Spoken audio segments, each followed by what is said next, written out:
जीवन बहुत ही मुश्किल होता है। वो अपने खेतों में लंबे समय तक काम करता है, उसका ध्यान सदैव फसल में ही लगा रहता है। वे अपनी कड़ी मेहनत की ताकत पर अपना जीवन व्यतीत करते हैं और ऐसे ही किसानों की प्रगति के लिए हम खेती बाड़ी से जुड़ी हुई बहुत सी नई लाभकारी जानकारियां हर रोज सुबह लेकर आते हैं। तो चलिए कार्यक्रम शुरू करने से पहले देखते हैं क्या है आज के अन्नदाता में। अमरूद के बागों में लगने वाले प्रमुख रोग और रोकथाम के उपाय।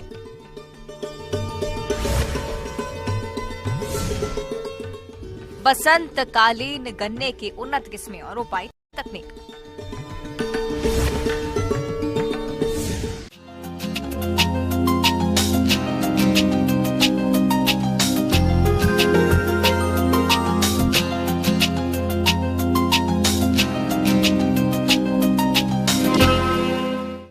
अमरूद के बाग आमतौर पर सभी जगहों पर देखे जाते हैं, लेकिन इन बागों की सही देखरेख के अभाव में अनेक रोग पनपने लगते हैं।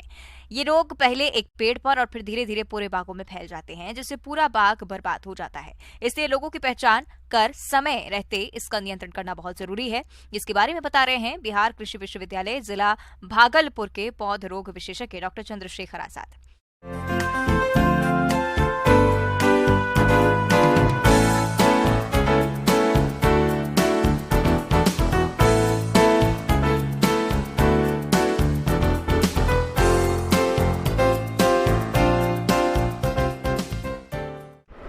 तो अमरूद में सबसे पहले जो घातक बीमारी के रूप में आता है, किसान भाइयों जिससे चिंतित रहते हैं, वो है उकटा रोग। तो उकटा रोग को हम लोग मलानी रोग भी कहते हैं, सूखा रोग भी कहते हैं। यह रोग एक फफूंद जनित रोग है जो फ्यूजेरियम नामक फफूंद से होता है और ये बहुत ही विनाशकारी रूप कायम कर लेता है। उकटा रोग फ्यूजेरियम फंगस से फैलता है। यह भोजन के साथ पेड़ की जड़ों के अंदर प्रवेश कर जाता है और भोजन नलियों को जाम कर देता है, जिससे पेड़ के ऊपरी भाग तक भोजन नहीं पहुंच पाता और पेड़ सूख जाता है।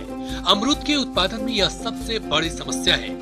इसमें शाखाएं ऊपर से सूखनी शुरू हो जाती है और पूरी सूख जाती है। बाद में पूरा पौधा सूख जाता है। यह रोग वर्षा ऋतु में सबसे अधिक देखा जाता है। उकठा रोग उन क्षेत्रों में भी अधिक होता है जहां जल भराव की समस्या लंबे समय तक बनी रहती है। तो इसके हम लोग चर्चा करेंगे। शुरुआत में क्या होता है, ये दो तरह का उकठा लगता है। सूखने की प्रक्रिया दो तरीके से होती है। एक तो हम लोग देखते हैं कभी कभी कि पूरा का पूरा पौधा सूख जाता है, जिसको हम लोग बोलते हैं कंप्लीट विल्टिंग, या जिसमें पूरा का पूरा पौधा ही पूरा मुरझा करके सूखने लगता है। एक इसमें आता है पार्शियल विल्टिंग, मतलब कि पूरे पेड़ में दो चार शाखाएं आपकी सूखती हैं। इसको हम लोग कहते हैं पार्शियल विल्टिंग। जैसे ही विल्टिंग सूखा रोग आता है पौधे में, इसमें क्या होती है, ऊपर की ओर की पत्तियां धीरे धीरे झड़ करके गिरनी शुरू हो जाती है और पौधा कमज़ोर प्रतीत होता है। और कंप्लीट विल्टिंग में क्या होता है कि देखते देखते पूरा का पूरा पौधा मुरझा जाता है।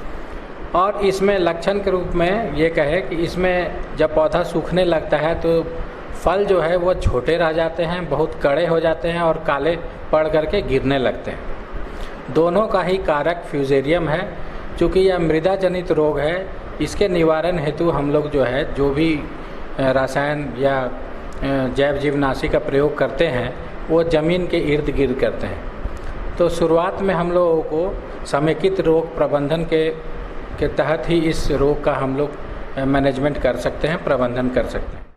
पौधों में रोग लगने पर इसका कोई निदान नहीं है, लेकिन ट्राइकोडर्मा विरिडी को गोबर की खाद के साथ मिलाकर खेतों और पेड़ों की जड़ों में प्रयोग करने से इसका प्रकोप कम किया जा सकता है। आमतौर पर ट्राइकोडर्मा विरिडी की 5 किलोग्राम मात्रा को 40 से 50 किलोग्राम गोबर की खाद या वर्मी कंपोस्ट के साथ मिलाकर उसमें हल्का पानी सींचकर प्लास्टिक की बोरी से 10 से 15 घंटे तक ढक देते हैं और उसके बाद थैलों और पौधों की जड़ों के पास इस मिश्रण को डालते हैं। तो सबसे पहले मैं ये कहूँगा कि जो भी सैनिटेशन प्रैक्टिसेज है, साफ सफाई आप अपने बगीचे में निरंतर करते रहें। जो भी पत्ते गिरे हो उसको उठा करके इकट्ठा करके दूसरे जगह ले जा करके ज़मीन में गाड़ दे या जला दे। और जितनी भी टहनियाँ या ब्रांचेस जो सूख जाती हैं इस उकठा रोग से, उसको काट करके छांट करके अलग कर देना है, ताकि इस बीमारी का बढ़ाव आगे ना हो सके। दूसरा ये करना है कि कार्बेंडाजिम नामक एक फफूंदी नाशी आती है मार्केट में, उसका 2 ग्राम प्रति लीटर पानी में घोल करके मिट्टी को भिगोना है जड़ के आसपास। पहले तो ये करें कि जड़ के आसपास की मिट्टी को 2-3 दिन तक जो है पलटाई करके छोड़ देना है। उसके बाद उसमें आप चाहें तो नीम की खली भी डाल सकते हैं और कार्बेंडाजिम जो हमने बताया 2 ग्राम प्रति लीटर से उस मिट्टी को भिगो देना है। तो ऐसा देखा जाता है कि विल्ट का उकठा रोग का प्रभाव बहुत ही हद तक कम हो जाता है। इस रोग से बचाव के लिए अमरूद की उकठा रोग रोधी किस्मों का चयन करें। यह रोग मिट्टी जनित है, इसलिए पौधा रोपाई के पूर्व मिट्टी को फॉर्मेलिन दवा से निर्जीवीकृत करना चाहिए। अमरूद के बागों में अधिक समय तक पानी का जमाव नहीं होने दें। बरसात के मौसम में पौधों के तनों के पास मिट्टी अवश्य चढ़ा दें। साथ ही मिट्टी जांच के आधार पर संतुलित मात्रा में उर्वरकों का प्रयोग करें। दूसरा बीमारी इसमें आता है एंथ्रेक्नोज, जो आपने देखा होगा किसान भाइयों, है कि काले धंसे हुए भूरे भूरे और काले काले धब्बे दिखाई पड़ते हैं, खास करके फल में। तो शुरुआती स्टेज में ये एंथ्रेक्नोज डायबैक के रूप में प्रतीत होता है हमारे वृक्षों पर। ऊपरी और टिप से वह धीरे धीरे मुरझा करके सूखने लगती है। जो भी इसमें फल आते हैं या तो छोटे आते हैं, और अगर बड़े होने के समय पर अगर आते हैं तो उसमें काले धसे हुए धब्बे दिखाई पड़ते हैं, जिससे मार्केट वैल्यू किसान भाई को नहीं मिलता है, दाम बहुत ही कम प्राप्त होता है उसमें। तो इसके निवारण हेतु हम लोग शुरुआत से ही पुष्पन के पहले से ही एक छिड़काव, एक रसायन है जो मैनकोजेब डायथेन M45 के नाम से मार्केट में उपलब्ध है, उस रसायन का 2 ग्राम प्रति लीटर घोल बना करके पुष्पन के पहले एक छिड़काव कर दे और फिर 15 दिन के अंतराल पर दूसरी छिड़काव करने से इस रोग से हम लोग 100% निजात पा सकते हैं। तो इस तरह से हम लोग ये चारों बीमारी का मैनेजमेंट प्रबंधन करके हम अपनी आमदनी को बढ़ा सकते हैं। धन्यवाद। किसान भाइयों, अब लेते हैं एक छोटा सा ब्रेक।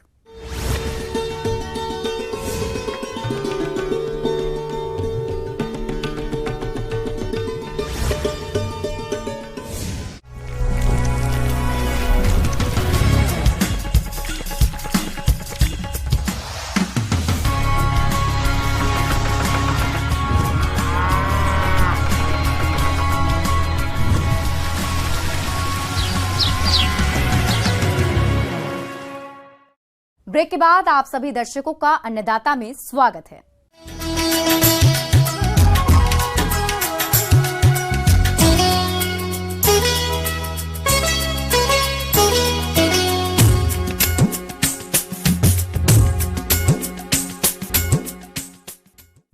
आजकल गन्ने की खेती से किसानों का मोह भंग होता जा रहा है और इसकी वजह है गन्ने की खेती में लागत अधिक और आमदनी देरी से मिलना। जी हाँ किसान भाइयों, यही कारण है जिससे किसान गन्ने की खेती से दूर होते जा रहे हैं।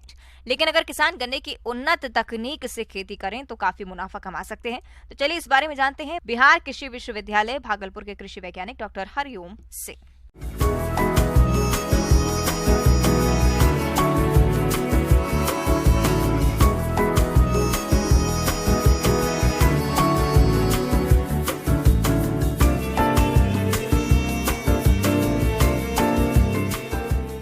कालीन गन्ने का बुआई का जो है बहुत ही उचित समय है।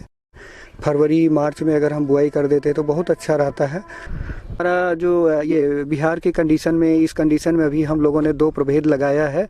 जो CO LK करके है 94-184 है और ये इसका उत्पादन क्षमता बहुत अच्छा है, लगभग 78 से 80 टन प्रति हेक्टेयर के हिसाब से, यानी 80 टन मतलब 2.5 एकड़ में वो उपज इससे प्राप्त हो सकती है। और इस प्रभेद का ये विशेषता है कि वाटर लॉगिंग के जल जमाव वाले क्षेत्रों के लिए ये बहुत ही उपयुक्त वैरायटी है ना। इसमें आराम से 12% हमारा शुगर का रिकवरी भी मिल जाता है। दूसरी वैरायटी CO0118 हम लोग अभी लगा रहे हैं, ये भी बहुत अच्छी वैरायटी है। ये चीविंग पर्पस के लिए, मतलब गन्ना चूसने के लिए बहुत अच्छी प्रजाति है। इसका भी उत्पादकता बहुत अच्छा है। इसको भी 75 से 80 टन प्रति हेक्टेयर के हिसाब से इसमें भी हम लोग उपज प्राप्त कर सकते हैं और इसका रिकवरी भी हमको अच्छा मिल जाता है 12-13% के आसपास। तो ये 2 गन्ना अभी इधर तो इस एरिया के लिए बहुत ज़्यादा कमर्शियली जो है संस्थित किया गया है। जो है गन्ना अनुसंधान केंद्र के द्वारा, और इसका जो है प्लांटिंग मटेरियल जो है मोतीपुर में भी उपलब्ध है, और पूसा जो वहाँ पे राजेंद्र कृषि विश्वविद्यालय है वहाँ पे उपलब्ध है, और अगले साल से हम लोग भी यहाँ भी जो है बिहार कृषि विश्वविद्यालय सबौर में भी इसका हमारा जो प्लांटिंग मटेरियल है वो किसान भाइयों के लिए उपलब्ध होगा। और ये बात करते हैं कि कितना हमको प्लांटिंग मटेरियल चाहिए, तो ये 3 आँख वाला जो टुकड़ा होता है लगभग 40 से 50 हज़ार जो है टुकड़ा 1 हेक्टेयर के लिए पर्याप्त होता है। और हम देखें कि अगर पूरे गन्ने का कितना वजन होना चाहिए 1 हेक्टेयर प्लांटिंग करने के लिए, तो ये 60 से 70 कुंटल जो गन्ना होता है वो 2.5 एकड़ यानी 1 हेक्टेयर के लिए जो है वो प्लांटिंग मटेरियल उसके लिए पर्याप्त हो जाएगा इतने में। तो एक हम गहरी जुताई अगर कर सकते हैं तो गहरी जुताई कर दें और थोड़ा 2-4-6 दिन उसको छोड़ देंगे। इसके बाद कल्टीवेटर से 2-3 बार जुताई करने के बाद हम पाटा लगा देंगे। इसके बाद हमारे पास जो है वो फरो ऊपर आता है, तो उसको हम जो है सेट कर सकते हैं। जैसे अभी हमारा गन्ने का बुआई करना है तो हम 60 सेंटीमीटर पर भी अनुशंसित है, 75 सेंटीमीटर और 90 सेंटीमीटर पर है।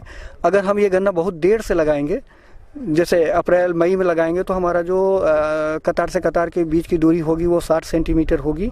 और अभी अगर हम फरवरी में लगा देंगे, अभी हम जो लगा रहे हैं उसके लिए हम लोग 90 सेंटीमीटर रखे हुए हैं।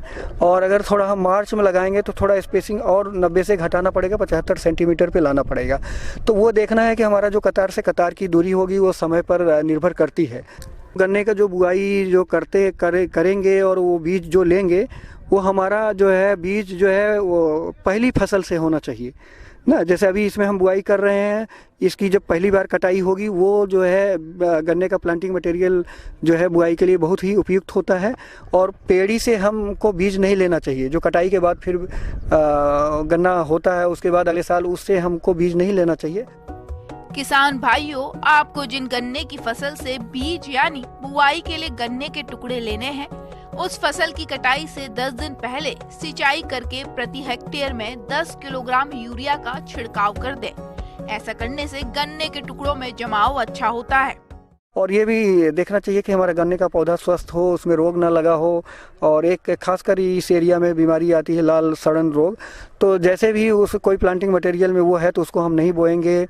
और वो बीज को हम उपचारित करके एग्लॉल या एरेटान सॉल्यूशन होता है उससे उपचारित करके बोएंगे। अगर वो मार्केट में नहीं मिलता है तो बाविस्टीन हर एक मार्केट में उपलब्ध होता है, और वो लगभग 2 ग्राम प्रति लीटर पानी में मिला करके गन्ने के जो हम टुकड़े को काटते हैं उस टुकड़े को उसमें डिप कर लेंगे दोनों साइड से, तो कोई उस तरह की बीमारी नहीं आएगी। इस तरह से हम बीमारी से भी बच सकते हैं। और हम देखें तो ये भी जो हमारा आप देख रहे हैं ये बुआई हो रही है, कतार से कतार की दूरी हमारा जो है 90 सेंटीमीटर है ना, और आँख से आँख मिलाकर हम बुआई कर रहे हैं। इस फसल में खरपतवारों की समस्या अधिक आती है, जिसको श्रमिकों से निकलवाने में अधिक खर्चा आता है। इसलिए जमाव के बाद ही खरपतवार को नष्ट करने वाली दवाओं का छिड़काव कर सकते हैं। अगर हमारे खेत का इतिहास पता होगा कि हमारे इस खेत में खरपतवार ज़्यादा आता है, तो उसके हिसाब से अगर चौड़ी पत्ती वाला खरपतवार है तो हमारा 2,4-D का भी हम स्प्रे कर सकते हैं 40-50 दिन पे ना, तो उससे हमारे चौड़ी पत्ती वाले भी खरपतवार चले जाएंगे।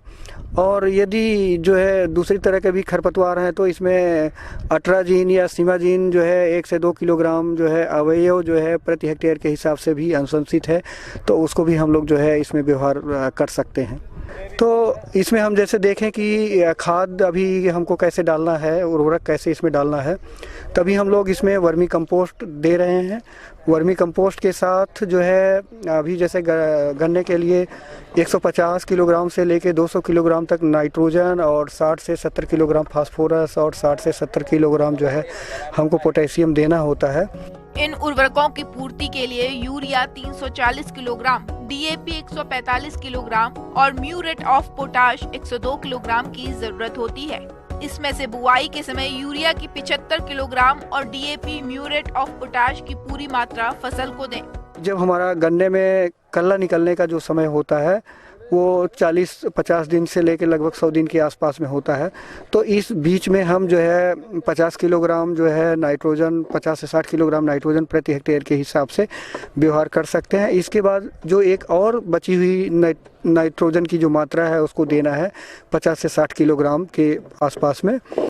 तो उसको हम जो है जब वानस्पतिक वृद्धि होती है, हमको लगता है कि ये जुलाई में जो है ये वानस्पतिक वृद्धि पे रहेगा अच्छा से, तो उस समय ये नाइट्रोजन की मात्रा दे करके जो है हम इस तरह से उर्वरक का प्रबंधन कर सकते हैं। आज खेती से एक्स्ट्रा फायदा लेने के लिए किसान कई तरीके अपना रहे हैं। गन्ना में भी इंटरक्रॉपिंग करके किसान अपना लाभ बढ़ा सकते हैं। गन्ना की 2 लाइनों के बीच काफी जगह होती है, जिसमें इस समय सब्जियों के अलावा उड़द और मूंग की फसलें ले सकते हैं। और रही बात की इसमें अभी हम देख लें तो हमारी गन्ने के खेती में जो है इंटरक्रॉपिंग, जिसको हम लोग अंतर्वर्ती फसल कहते हैं, तो अभी हम गर्मी का जितना भी सब्जी होता है, चाहे लौकी हो, चाहे कूड़ा हो, चाहे करेला हो या नेनुआ हो, जो भी सब्जी होती है, भिंडी भी ना, या उड़द या मूंग, इन सब का जो है हमारा इन गन्ना की 2 कतारों के बीच में हम बहुत आराम से इसका जो है अंतर्वर्ती फसल उगाकर अतिरिक्त आमदनी प्राप्त कर सकते हैं और हमारा गन्ना का उत्पादन पर कोई असर नहीं पड़ेगा। जैसे हम गन्ना का उत्पादन प्राप्त करेंगे वो वैसे ही इसमें आराम से मिल जाएगा। आगे और भी है खेती बाड़ी से जुड़ी हुई बहुत सी रोचक जानकारियां। यहां रुकेंगे एक और छोटे से ब्रेक के लिए।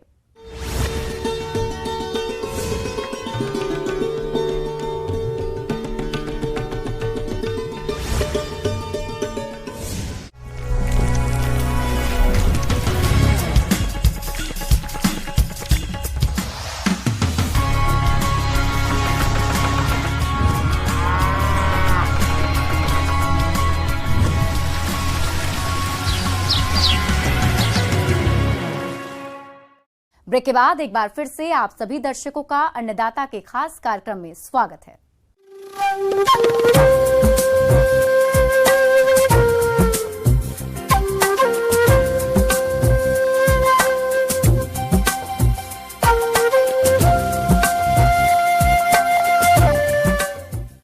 मौसम विभाग के रिपोर्ट पर साप्ताहिक कृषि सलाह इस प्रकार है।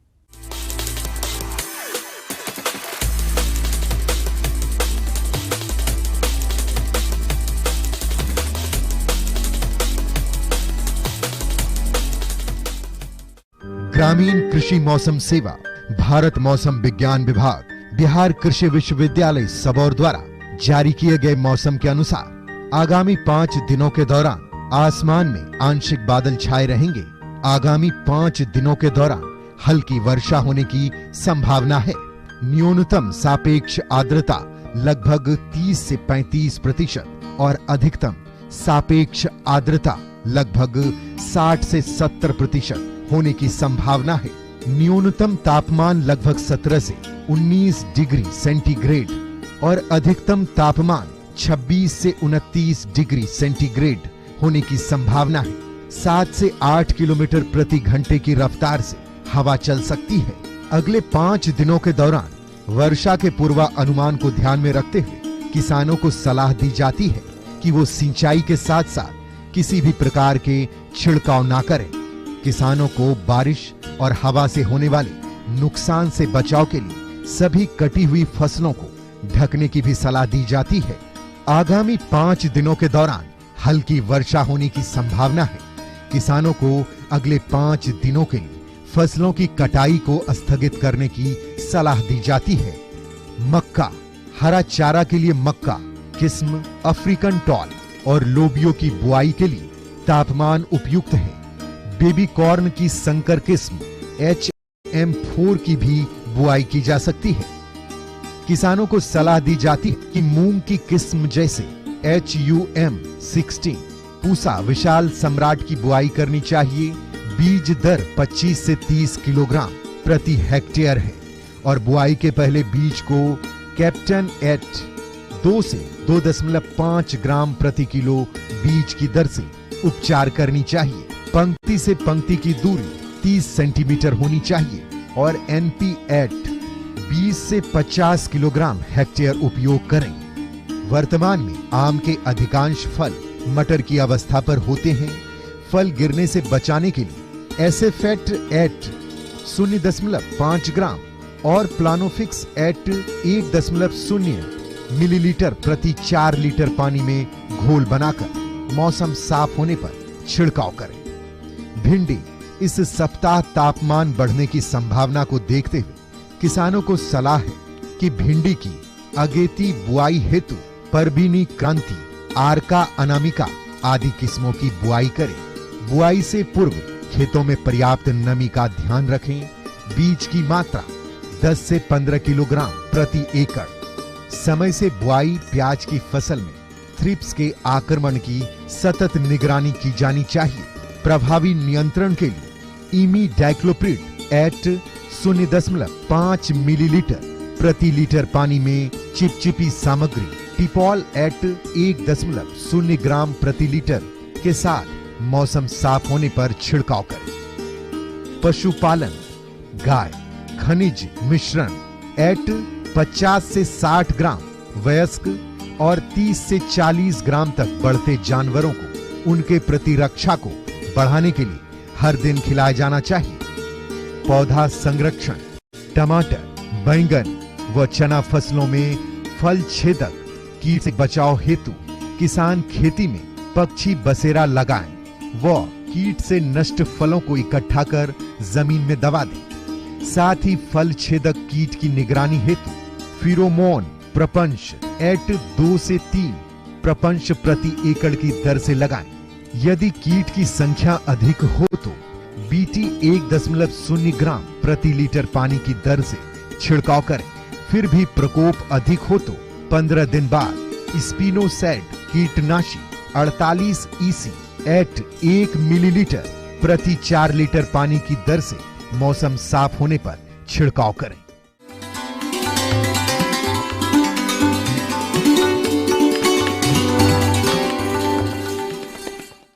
और आइए अब जानते हैं अन्नदाता निःशुल्क फोन के माध्यम से पूछे गए समस्याओं का समाधान। अन्नदाता निःशुल्क फोन संपर्क सेवा के माध्यम से पूछे गए प्रश्नों में से आज हमने जिस प्रश्न को कार्यक्रम में शामिल किया है उसे पूछा है ग्राम गोविंदपुर, जिला कटिहार के कृषक महेंद्र रंजन ने। ये गर्मी के मौसम में मूली की खेती के बारे में जानकारी चाहते हैं। तो महेंद्र रंजन जी, आपकी जानकारी के लिए प्रस्तुत है कार्यक्रम का ये अंश।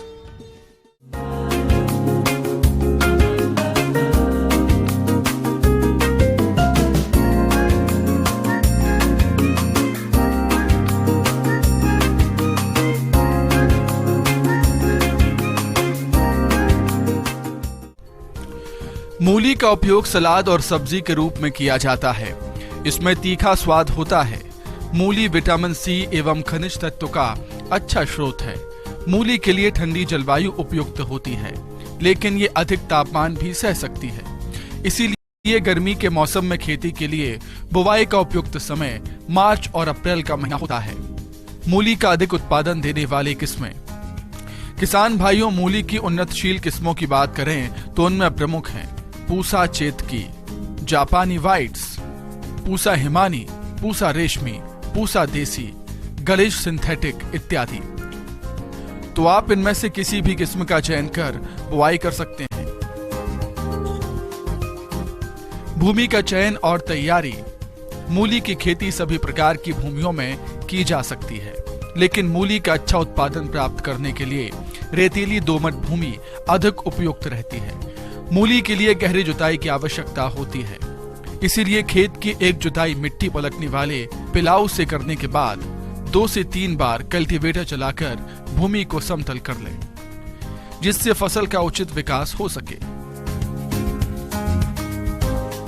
खाद और उर्वरकों का प्रयोग। किसान भाइयों, मूली की फसल से अधिक उत्पादन प्राप्त करने के लिए खाद और उर्वरकों का संतुलित मात्रा में प्रयोग करना जरूरी होता है। इसलिए 150 कुंटल गोबर की खाद या compost, 217 kilo urea, 313 kilo single super phosphate तथा 167 किलो म्यूरेट ऑफ पोटाश प्रति हेक्टेयर की आवश्यकता होती है। इनमें से गोबर की खाद, सिंगल सुपर फास्फेट और म्यूरेट ऑफ पोटाश की पूरी मात्रा का उपयोग खेत की तैयारी के लिए समय पर करना चाहिए और यूरिया को 2 भागों में बांटकर पहली मात्रा का प्रयोग बुआई के 15 दिन बाद और दूसरी मात्रा का उपयोग 30 दिन की फसल अवस्था पर उपरिवेशन के रूप में करना चाहिए। बुआई की उन्नत तकनीक। किसान भाइयों, मूली के बीज की मात्रा, उसकी जाति, बुआई की विधि और बीज के आकार पर निर्भर करती है। लेकिन सामान्य तौर पर मूली की बुआई के लिए 5 से 10 किलो बीज प्रति हेक्टेयर की आवश्यकता होती है। बुआई से पहले मूली के बीजों को कार्बेडाजिम दवा 3 ग्राम प्रति किलोग्राम बीज की दर से बीज उपचार करें। मूली की बुआई 2 तरीके से की जाती है, जिसमें पहली है कतारों में बुआई। इस विधि से बुआई करने के लिए अच्छे प्रकार से तैयार क्यारियों में लगभग 30 सेंटीमीटर की दूरी पर कतारें बना ली जाती हैं और इन कतारों में बीज को लगभग 3 से 4 सेंटीमीटर गहराई में बुआई कर देते हैं। बीज उग जाने पर जब पौधों में 2 पत्तियां आ जाती हैं, तब 8 से 10 सेंटीमीटर की दूरी छोड़कर अन्य पौधों को निकाल देते हैं। दूसरी विधि है मेड़ों पर बुआई।